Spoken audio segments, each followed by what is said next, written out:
They talking all of this madness, talking all of this madness, talking all of this madness. They talking all of this madness, talking all of this madness, talking all of this madness. They talking all of this madness. What's up, everybody? You are watching, you are listening to the Matt Madness Network live on YouTube. I'm your host for the night, Alo, and the like. Clap it up. Yes. Thank you. So, I hope everybody had a happy holidays and a happy new year. Finally glad to be back. Had a hectic schedule, so I'm finally excited to actually bring this to you, bring back to with you guys. So I'm looking forward to it. So let's go down what happened. So John Cena's last match happened. We don't forget that shit happened. Yeah, Carmelo Hayes won the U.S. title. So look at that. No, don't miss. Cooper DeJean can look and he can touch. Lord have mercy. And Mercedes Moné, she lost the TBS championship, and we'll get to that shortly. So this is a Sunday night, and you guys already know where I'm going to go with this.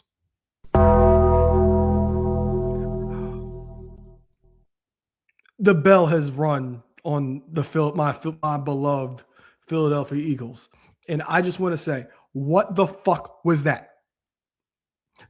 Seriously, what was that?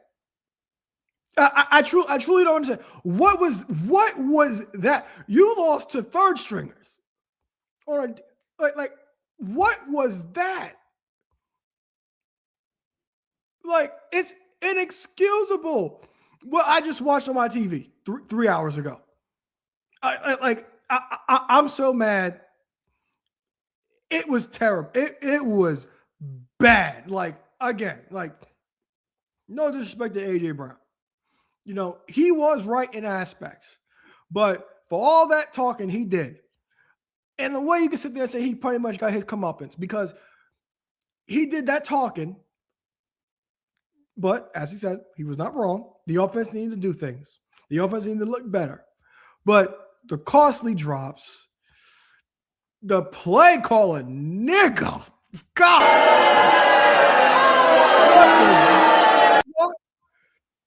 What was that? Like for real, what was that? And then, like I said, play calling atrocious. The defense cannot do everything. They cannot do everything. Quinyon played the game of his life. There's a reason nobody throws at him. You saw he got 2 picks. I don't think he had any all season. There's a reason why nobody throws at him because of that shit right there. He is money. The defense cannot bail you out. They just fucking cannot. That offense, Kevin Patullo, you gotta go. You got to go. Nick Sirianni, I keep saying this. What do you do? I truly do not know what you do at all because clearly it's looking like the real head coach of the Eagles is in New Orleans right now. That's what it's looking like. Every time you look competent is when you have a competent OC. And everything falls back onto you because it's like, bro, what do you do? The schemes, the play calling. Why is it always you'll get 3 drives in the beginning of the game going, but after that, you guys stall? It was the same thing the entire season, and nothing changed. We had hope as fans that things would change, but nothing ultimately would change. It was the same old. Didn't matter who was in there. The one time, maybe handful of times that we looked competent was against the Rams, where I'm just assuming that they just said, fuck it, and we're going to do what we're going to do and not listen to you. Because if that's the offense that I don't believe that you called that offense. I don't believe you called any of those plays at all. I really don't. Eagles got a long season ahead of them. They got what they deserved. They got embarrassed at home to a third string defense. They got exposed and they got what they deserved. They deserve to be home right now on the couch with me going to Cancun. But like I said, it can be worse. I could be a Cowboy fan, but I'm not.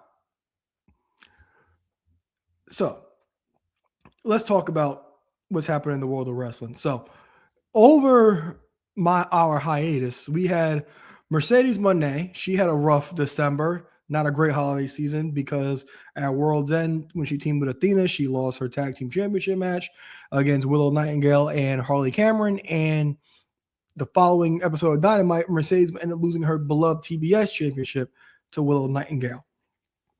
And she comes down last week on Dynamite, mourning the loss of her title, gets embarrassed, and gets thrown into a cake.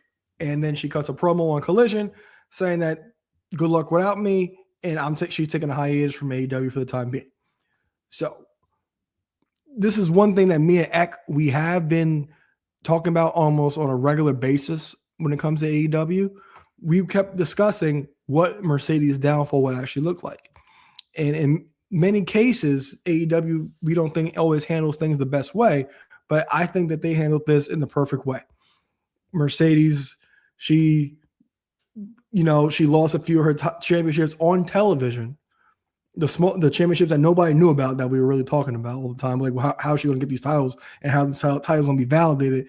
And I believe I even said, will she actually lose these belts on TV to make it seem more credible? And she lost a couple of them on TV, so it was very credible. So that did happen, and then she lost the big one, the TBS championship, to Willow on television, which caused the crash out. So the AEW handled this very well, and this is the best path for Mercedes, because me and Eric continuously came on this show and said, what are all these titles going to lead to? How will she lose these belts? And we're pretty much saw the downfall of Mercedes over the past month and a half, 2 months. And now when she actually returns, I probably should return maybe around time for Double or Nothing. The bigger goal will be for her to win the AEW Women's World Championship. And that story is going to be built into its own, because she's also had the match against Chris Statlander. And Chris Statlander has got the upper hand on her last time. And also Willow, Chris, and Harley are to seemingly be a trio at this point. So Mercedes actually has been handled very well. And I'm not against breaks, because I always say that sometimes, just give them a couple weeks, give them a couple months off, let them get a reset, get them refreshed, and we can get back to the story, because Mercedes at this point, for the work that she put in, she deserves the time off. And I don't necessarily think she will be missed, because when she returns, her impact will be even bigger, because she's going to be put back into a better position within the company, and her story is going to be even more better, because the more she's on TV, the more dragged out the story actually gets. So you give everybody a break from her, and then when she returns, that you get back to the point, and you get back to Mercedes being the focal point of the women's division. And when she does return, I cannot wait to see what she actually does when it comes to Chris Statlander. Maybe some kind of character change. Maybe she'll have more of an edge, because the main goal for her, and the thing that had eluded her in this entire run, she had two opportunities at it, was the AEW Women's World Championship. So that is something that I'm really looking forward to, and that's Mercedes Moné actually returning and actually going forward and becoming the AEW Women's World Champion in her journey to that championship. Now, over the weekend, on Friday, on a taped episode of, it wasn't taped, but different time zone, we had Drew McIntyre finally winning the big one from Cody Raheem Road. This isn't even a pay-per-view! It wasn't even a pay-per-view. So Drew McIntyre finally wins the WWE Championship for real this time. No cash in after that, and this is in front of fans as well. So Drew McIntyre has been the focal point of WWE for the last 2 years. Since he's turned heel, he's been fantastic. Last year, we didn't do a Maddie's, but last year he would have won Feud of the Year with somebody in CM Punk who was hurt half the time of a feud, which is fantastic in its own. Excuse me, which was fantastic in its own. So Drew McIntyre deserved every moment that he got. Not the way he won it is interesting, and I'll get to that in a second. But the way he actually won this, with the fact that he's actually a champion, because God knows that we needed this bad. The reports are saying that Cody and Drew are going backstage trying to get the title to change hands. They even said that a few months back when they fought in the fall. But this needed to happen. Drew needed to be validated. Drew needed to be in the spotlight because Drew McIntyre has been money for the last 2 years since his heel run. He really has, and the company needs it. The company needs something fresh. Again, I'll get to that in a second. And Drew McIntyre being the world champion is fresh, and we going into WrestleMania season, so there's a lot moving parts and a lot of things going to be going on. And Drew McIntyre brings a lot of intrigue to what can actually happen.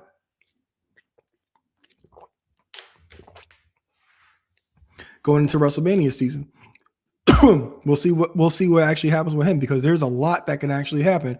They have the matches to determine the number one contender. So that's interesting. The rumor is saying that's going to be Sami Zayn to actually challenge him. I'm looking forward to that. if that does happen, but Drew McIntyre well deserved to become the world champion for the fourth time? Well deserved for him to be the champion for the 4th time and going into WrestleMania season, bringing intrigue into it. I cannot wait to see what he actually does. He has some great social media moments over the weekend with the belt, and Drew McIntyre is our new WWE champion, and he defeated Cody Rhodes in the 3 stages of hell match due to Jacob Fatu interfering, and I thought that was also a really good thing too. Jacob Fatu was rumored to be in the arena, and Jacob Fatu stuns us, and basically it's saying that Cody was the one who attacked him. So now we'll get to this. Has heel Cody arrived? Heel Cody Rhodes may have arrived, guys. If you guys remember a few months back, Nick Aldis was trying to investigate the situation about who attacked Jacob Fatu, and Cody just calmly says, I didn't attack Jacob Fatu.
A lot of things you see from her, she's going to be something you have to kind of grow, somebody who you have to learn from. And she's actually done a really good job, and she's become a star in the process. She was a double champion as well. Double championships were a big thing over the past year. We had a lot of double champions, and especially in the women's division. But Sol Ruka, she held her own. Character growth. She had the tag team with Zarya.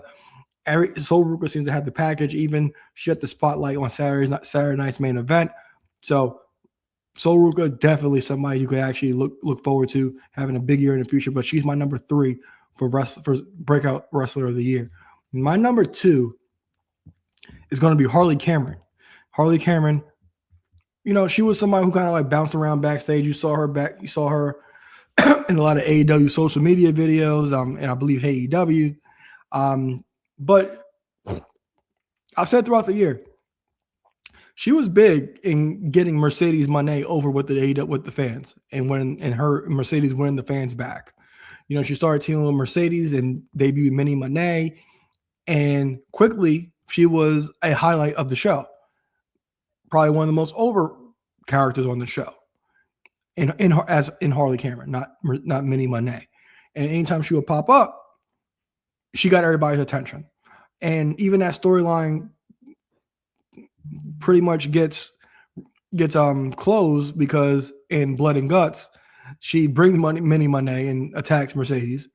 And she also wins the Women's World Championship Tag Team Championship, because another thing that was a thing going on during her time this year was she kept bouncing around for tag team partners. So Harley Cameron, definitely somebody who grabs your attention. Harley Cameron, definitely somebody who is a star in this business. She is my number 2 Breakout Wrestler of the Year. Now, my number 1, I beat a dead horse about this the entire year. Jacy Jayne. Jacy Jayne is the Breakout Wrestler of the Year.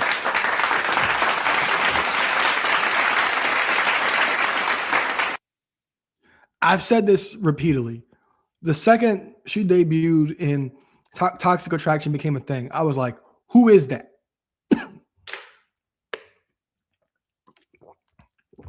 I will always say, who is that? She's awesome. And when she was in Toxic Attraction, it was basically Mandy was number 1. People knew who Priscilla Kelly was. People know who Gigi was. And everybody was like, who's she? And from the jump, she stood out. Mandy Rose gets let go. She has a feud with Gigi, and Gigi goes over, but JC is the one that's still standing at the end of this. And JC has been fantastic. JC did a thing with Chase Hugh last year. Well, 2024 with Chase Hugh was great. She builds Fatal Influence with Fallon Henley. Fallon Henley, also somebody I'm a big fan of. Big fan of Lainey Reed as well. And she had the time in TNA this past year. And she even talked about in the interviews that was about like her growth as a wrestler, and they kind of possibly saw her in a different light. But Jacy Jayne, she had a fantastic year. I also said I never thought she would. I never personally thought she would win the NXT Women's Championship, but she did, because Jacy Jayne, she's so good that in the world of wrestling, when you're too good, that could be a problem. Like acts like. When I say she's too good, like think Dolph Ziggler, think of X-Pac, the good hands, the ones that are good at everything, the ones that are good are the best at everything. They don't always get the recognition they deserve. Jacy Jayne is got all the spotlight, everything she deserved, and more. And she's still showing it. It's not winning so quick ring. She's a constant part of the show. She is the show. Main events the show. Is a running theme throughout the show with her, Fallon, and Lainey. So Jacy Jayne, I'm like her biggest cheerleader at this point, maybe other than her boyfriend and her parents. But Jacy Jayne, in my opinion, is the breakout star of 2025. So shout out to Jacy Jayne.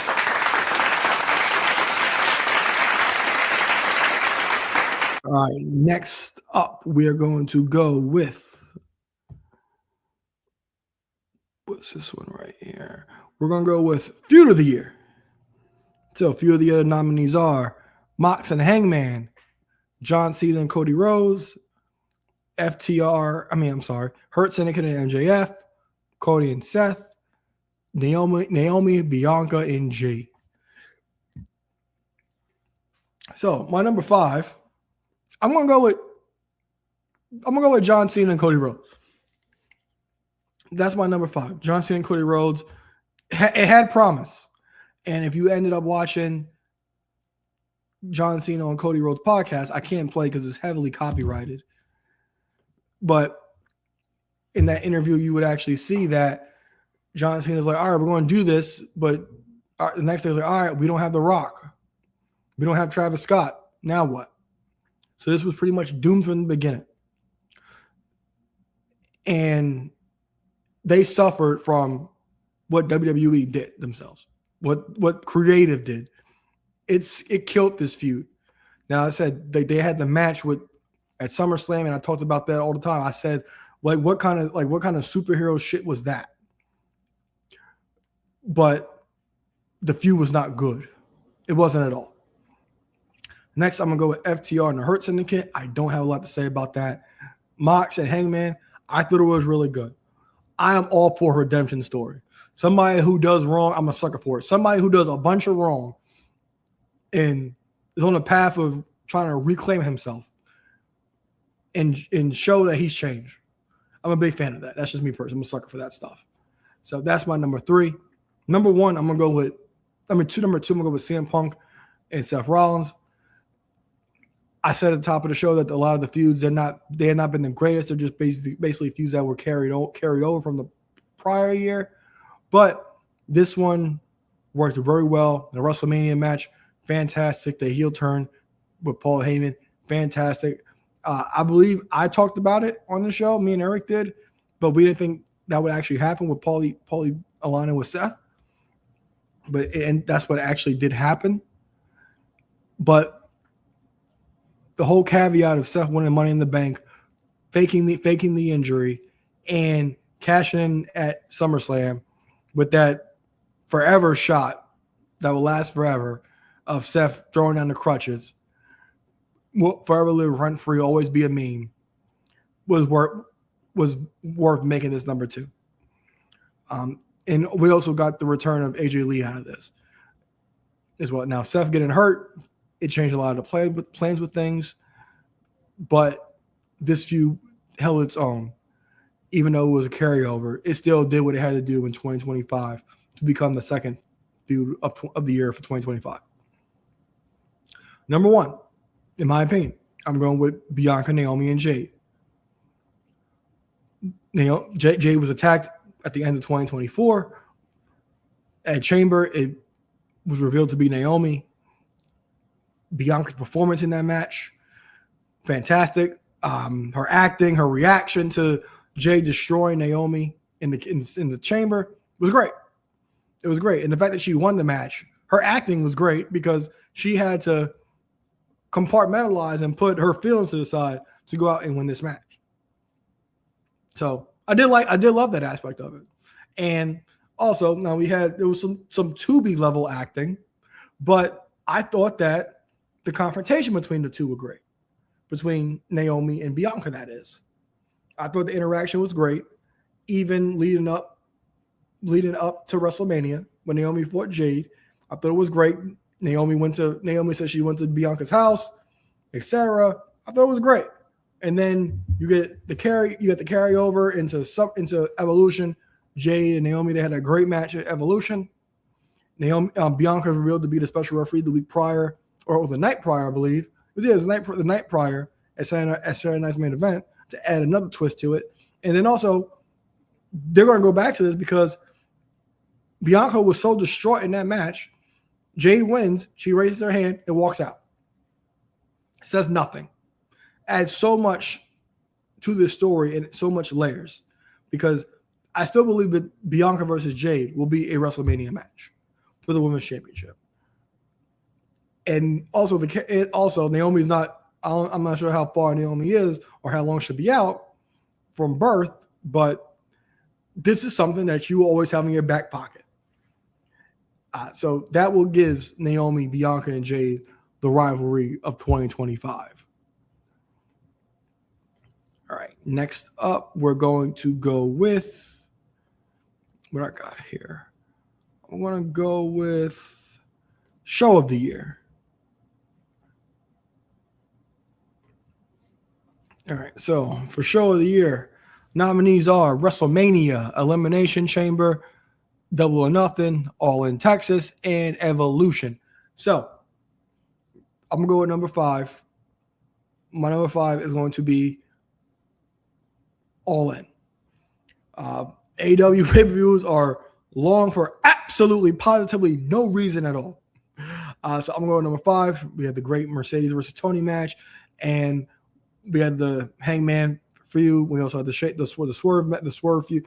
I thought All In was a really good show, despite it being forever. Double or Nothing. I'm gonna go with number 4. I'm gonna go with WrestleMania. I thought WrestleMania was good, but it fell flat at the same time, if that makes sense. Number 3, I'm gonna go with Double or Nothing. I thought Double or Nothing was a fantastic show. Number 2, I'm going with Elimination Chamber, because Elimination Chamber was the focal point of a lot of what we got in 2025. It had the start to the it had the finding out that Naomi was one to attack Jade. It had the Cena heel turn, and it had the Sami Zayn and Kevin Owens match, which that was fantastic. It had that. So, let me see. Yeah. Thanks, Shane. Shout out to Shane Barry, 93-96. WrestleMania was a letdown. Good show, but it had low moments. It did. And number 1, and I said this from the jump, this show was fantastic. In 2018, I believe this was our show of the year. And in 2025, it is a show of the year. And I'm pretty sure Eric would agree with me. Evolution was the show of the year in 2025. It really was. Evolution was fantastic. Everything delivered. Everything did. From top to bottom, everything delivered. The main event delivered. JC and Jordan Grace delivered. Naomi, Jade delivered. It gave you the Battle Royal delivered. It gave you everything you could ask for from a pay-per-view. Those women held their own and put on the best show of the year. And that includes AEW.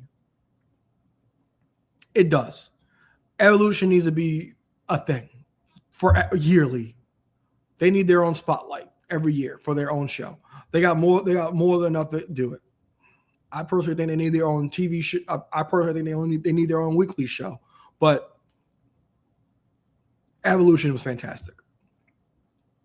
Naomi, me and Eric talked about it. Naomi, she reposted our review of it on her IG from a reel we made. Got a lot of clips, hits from it. And everybody pretty much was in agreement of this. It was the show of the year. And maybe one of the moments of the year with Naomi cashing in at the end of the night. So Evolution was the show of 2025.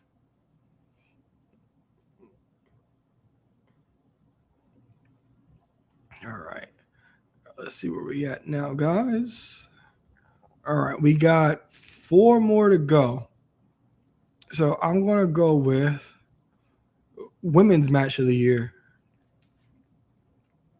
All right. Women's Match of the Year categories. We got Rhea, Io, and Bianca from WrestleMania. Rhea and Io from Evolution. Tony and Mariah May from Revolution. Tony and Mercedes from All In. And we got the Blood and Guts women's match. All fantastic matches. All. No wrong answer in these rankings. Anybody, if you guys want to put what you guys think in the chat, feel free to go ahead to everybody watching. But my number 5, I'm going to go with the women's Blood and Guts match. No particular. My reason is, one, long, a lot going on, but this was better than the women's War Games match. And these matches happened in the same, I believe it was pretty much the same week. So this destroyed it. Like, this had so much story in it, unlike the women's War Games match. Like I said, I talked about that they had Harley Cameron and Minnie Monet giving Mercedes her comeuppance, and the finish of being that Tony has to quit because they're destroying Mina. Fantastic storytelling. You couldn't ask for more. You couldn't ask for more in a match like that. You couldn't. So that's my number 5. Number 4, I'm going with Mercedes and Tony from All In. I thought the match was great. I thought the match was built up perfectly. Mercedes was undefeated in AEW at the time. Never took a pinfall loss. And she was it was the first time we got champion versus champion for the AEW Women's World Championship. And it lived up to the hype. It was well built. Match was well done. And it was the perfect time for Mercedes' first loss. And me and Eric were the very few in the minority that said that Mercedes will lose this match. And she did. Number 3, I'm going to go with Rhea and Io from Evolution. Fantastic match. As I just said, the main event. It was not the last thing it was not the last and shot the pay-per-view as one of those women as champion. It was Naomi. Naomi's cash-in added a lot to that match and moment. Rhea and Io, they never disappoint. Now they are the current women's tag team champions. That is my number 3 match. Now, Rhea, Io, and Bianca WrestleMania opening the show. Amazing triple threat match. And the one thing I did like about that feud going in, I said WrestleMania was a bit of a letdown, but that story was like, all right, everybody is overlooking Io when Io is the champion in this situation, and Bianca and Rhea are just so focused on each other. You're forgetting about the person you're trying to beat, who has the title, and that's the champion. And Io, the way the match played out, Io pretty much snuck in and stole the victory because you two are so focused on each other that you're forgetting about the champion, Io. So that's my number 2. And my number 1, let me see what you got to say, Shane. It should have been. It easily could have main evented any of either night, Shane. It really could have. And my number 1, I'm going with the lights out, the Hollywood ending match between Mariah May and Toni Storm. This match had so many things that I miss in wrestling. Like in blood feuds, and this is a Vince Russo thing, in blood feuds, you should not be doing your whole entrance. Like, if you're dying to get your hands on this person, you need to like, look, the first time I see you, it's on site. And in this match, when the match starts, Mariah May makes a beeline for Toni Storm as Toni Storm is making her entrance. This match was bloody. This match was messy. It told an amazing story. It was legit a Hollywood ending. It really was. It really was. You got Tony attacking. You got Mariah attacking Tony's butler. Fantastic storytelling. Fantastic. There's nothing more you could ask for in this match. And it was it was what it said it was going to be, a Hollywood ending. Mariah May doesn't. This is the last time you see Mariah May in AEW. Tony moves on to do what she has to do, and that's it when it comes to those two feud in the AEW. So the women's match of the year is Mariah May and Toni Storm from Revolution.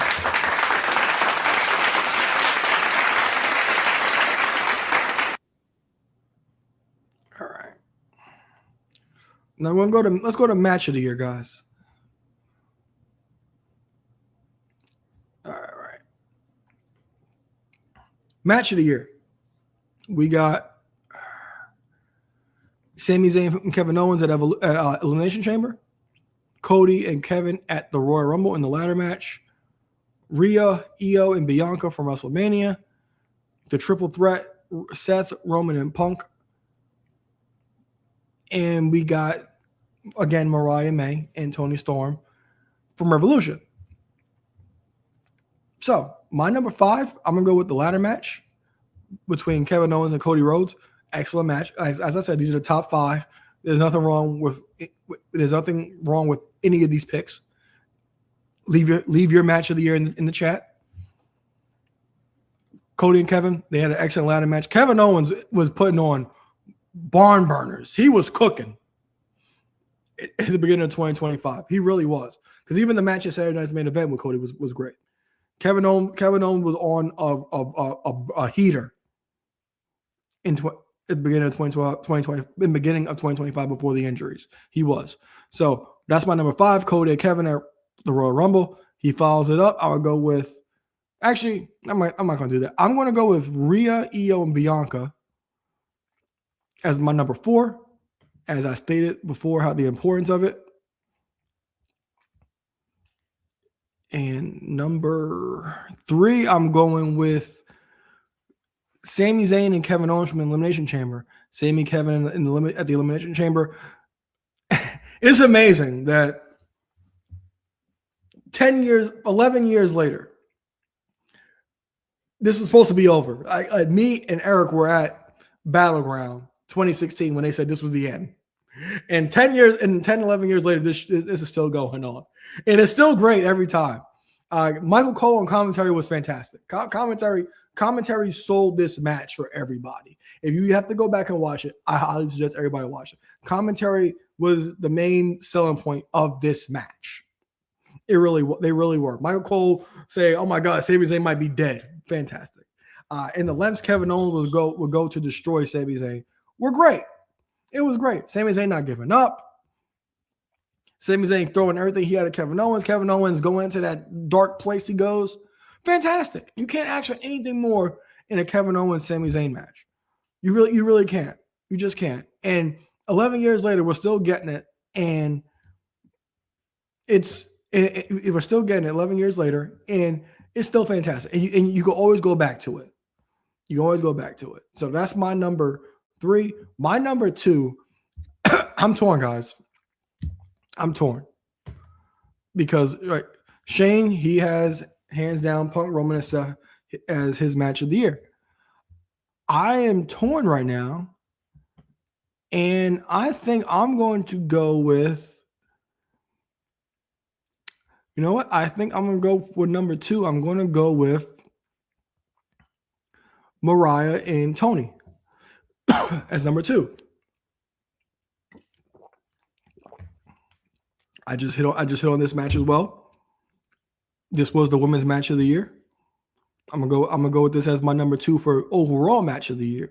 Again, a lot of things that you don't get in wrestling anymore, but number 1 held so much. It held everybody. It had so much stakes. I don't want to say it kind of changed the balance of power, because going into this, we were like, all right, a triple threat match. But what's the importance of this? Like, what are you getting out of this being the main event of night 1 WrestleMania? What are you getting? And it turned out to be that you got Paul Heyman. And that was something that me and Eric discussed. And we were just saying, like, would it really really what's the most important thing about this? You know, Punk gets his WrestleMania main event for the first time, but there's got to be something in here has to happen. Could Paul go with Seth? If you go back in the archives, you can actually see us talking about that. Like, we're not quite sure, but that's what actually ended up happening. Paul Heyman aligns himself with Seth, and we get the birth of the Vision. And it ends Roman's alliance with Paul Heyman and Punk's friendship with Paul Heyman. So that was the stakes, Paul Heyman. But it was delivered perfectly. Paul Heyman, as always acting, always the big question mark in a match, always wondering what he's going to do. So the 2025 match of the year is the triple threat from night 1 of WrestleMania: Roman, Seth, and Punk.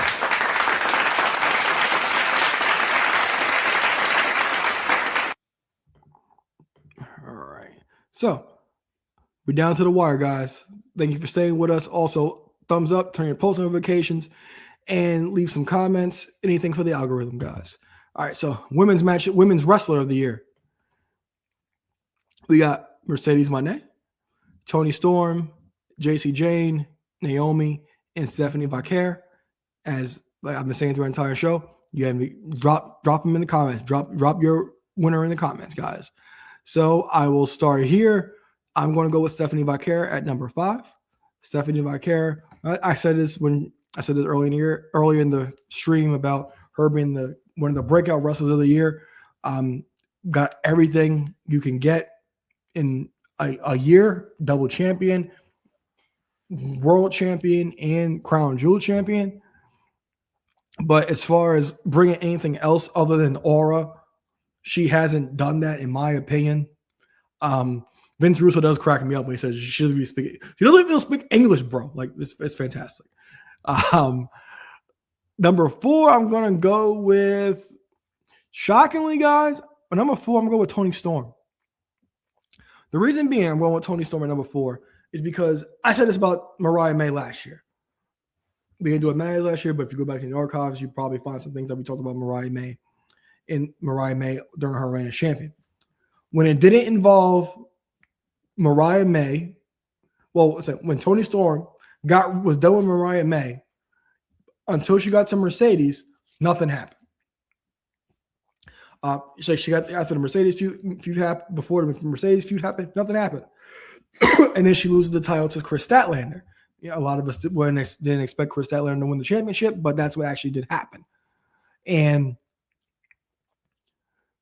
that's the one thing that dragged Toni Storm out for months. It was like, okay, all right, when are you going to face Mercedes? All right, All Out's coming out in the summer. All right, we're going to build this up. But in between that build up, what was going on with Toni Storm? Not a whole lot going on there. Number 3, I'm going to go with Naomi. Now, if Naomi wasn't pregnant, Naomi would be higher. She would be, because Naomi had a fantastic year. I've never been I think Naomi's a phenomenal athlete, and I always knew she had it in her, but they never gave her the opportunity. I thought Naomi would always be like an amazing heel. Like, we had to get rid of that glow shit. That glow shit ran its course. We had to get that out of here. We just did. It ran its course. What was the glow? Really, like for real. And like I said, I thought Naomi cut amazing promos. I thought Naomi, being that vindictive heel and that look she would put on her face as a heel, was fantastic. Even the fact that you could stay in character announcing you pregnant is fantastic. You cannot make that up. Look, she made a joke of it, and it was perfectly delivered. Absolutely perfect. You couldn't ask for anything else. And also, I talked about as well, she might have had the moment of the year of cashing in at Evolution. And me and Eric talked about it might be one of the top 2 or 3 cash-ins that ever happened. So if Naomi didn't end up getting pregnant, she would be higher on my list. But I'm docking her. I'm sorry, I'm docking her for the few months she's out. She was out. But she did a fantastic job and had an amazing 2025. Number 2, I'm going with JC Jane. Same reasons I said earlier about her being the Breakout Wrestler of the year. She got everything in 2025. Fantastic matches. She could work her ass off in that ring. I think she's the best one in NXT. And I also said that, I forgot to say this too. She also outlasted, as she says in her promos, the flavor of the month every time. She does. So JC Jane, as I said again, she is the focal point of NXT. She can carry the show. She can talk. She can go in the ring. She can do everything. She can. So JC Jane is my number 2, but I can't deny Mercedes Moné. Mercedes Moné is the women's wrestler of 2025. Mercedes totally redeemed herself from everything that we'd said about her last year. Last year, we didn't do an award show, but Mercedes wasn't even on my list for Women's Wrestler of the Year because she had such a lackluster year, in my opinion. And I don't think a lot of people disagree with me at all. I told about Harley Cameron. Harley Cameron, she kind of like brought some fun back to her, brought some personality back to Mercedes. And Mercedes also to her doing, she got herself together. She kind of found her foot and found what works in AEW. It's like, okay, this isn't working. Let me try something new. And we kind of even saw some shades of Sasha Banks in her. But Mercedes, you can't deny it. I'm not even talking about the titles. I get a lot of flack for the clips I post because people don't listen to what I actually say. They just get triggered by that by the thumbnail or the caption on the caption on the thumbnail when you have to actually listen to the words. But Mercedes has had a fantastic 2025. I don't care about all them goddamn belts because, as I said, a lot of those belts are irrelevant unless you're going to put them on TV and let whoever beats her for those belts beat her on TV, and they did that a couple of times. So they did a perfect job on handling her, and I said it at the top of the show on the Mercedes clip. They did a good job handling her, and they did a good job telling her story and how you're going to get these belts off of her. But Mercedes, she had her dancing shoes on all year long. And for that, Mercedes Moné is the women's wrestler of 2025.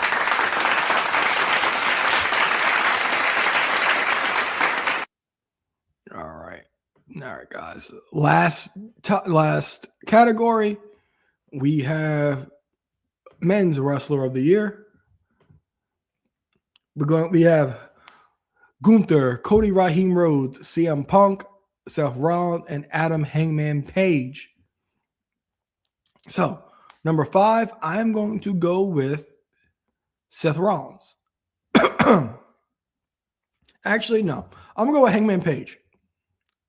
Hangman, I'm not the biggest AEW guy, but I loved Hangman's redemption story. I really did. I thought it was strange that he dropped the title so quickly, so I'm docking points for that. But Hangman comes in at my number 5. Seth Rollins pulled off another heist of the century at SummerSlam. The matches that he had, the WrestleMania main event he had, the stuff with Paul Heyman, I thought was really good. It's a shame that he gets hurt and a lot of the WrestleMania plans aren't going to fall into place like they were originally supposed to. But Seth Rollins had an amazing year in 2025, won Money in the Bank for the second time, and was able to give us, again, one of the biggest moments of the year, but cashing in Money in the Bank after he was assumably hurt. And we kept saying, like, all right, what's his injury? Like, anytime an injury happens in WWE, you hear about Dr. James Andrews or some kind of surgery. We didn't hear that about Seth. We never really necessarily knew what the injury was. We just know he's on crutches. And Paul Heyman throwing out the caveat of he has a year to cash this in. And it's like, he's right. Because nobody ever said they're going to cash it in a year or really make that. Nobody really makes that vocal except Mr. Kennedy. When Mr. Kennedy won it, he was going to cash in at WrestleMania, but the quote unquote injury happened, misdiagnosed, and he had to give the money to make briefcase. So we don't know where that actually was going to happen or not. But Seth Rollins, fantastic year in 2025. So Seth Rollins is my number 4. Number 3, I'm going with Cody Rhodes. Cody Rhodes, good year, King of the Ring. He had the stuff with Cena as well. Number 2, I'm actually going to go.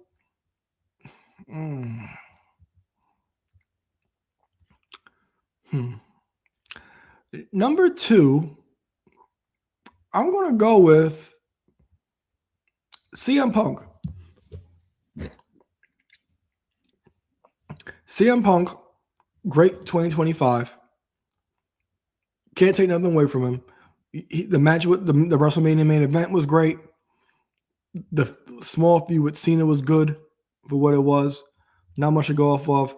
His feud with Gunther, not a lot to go off of. But the stuff that kept him going was the Seth stuff. And the stuff with Seth, I thought was really good. That it was in is our feud of the year. And with the injury, Punk does get his validation and becomes the heavyweight champion of the world for the second time this year. He also did beat Gunther before the cash-in actually happened. So CM Punk is my number 2. And number 1, it snuck up on me, but Gunther's number 1. When it comes to Gunther, he had a quietly amazing year because the way Triple H books things, you forget about Gunther a lot. And I even forgot about the whole Goldberg thing because I can care less about fucking Bill Goldberg. But Gunther retired Goldberg and retired John Cena at the end of the year, as I said, which was complete shit. The match was terrible. Not sure what they're going for, but the match was not good. And I don't think it played out any way that anybody thought it would be. I think everybody was assuming that it would be Sting last match quality, but it wasn't. And even his reigns as world champion, great. They're fun. You know, like everybody says, like when you have the world championship, well, you have that version of the title, the heavyweight championship of the world. It can be seen as like a super IC title or a mid card title. But Gunther, he had his moments, but he needs the opponents to face so it doesn't come off and feel that way.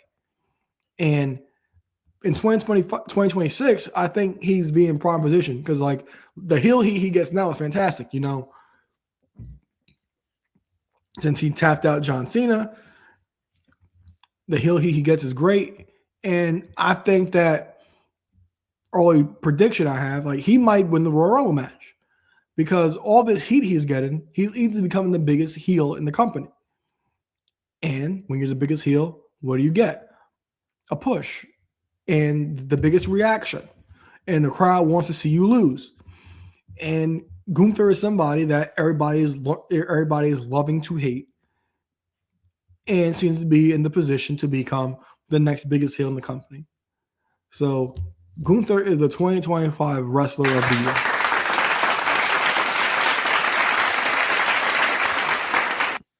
All right, guys. So that's all the categories I got for you guys tonight. Hopefully be back with you guys, maybe not during this week, but next week. Hopefully. So make sure to like, subscribe, turn on your post notifications, comment. Ringside Collectibles, use code MMadness to save 10% off your order. I'm Alo Aaron Lloyd, and I will see you guys soon. Got him now, put him down right now, hit him with the palm handle.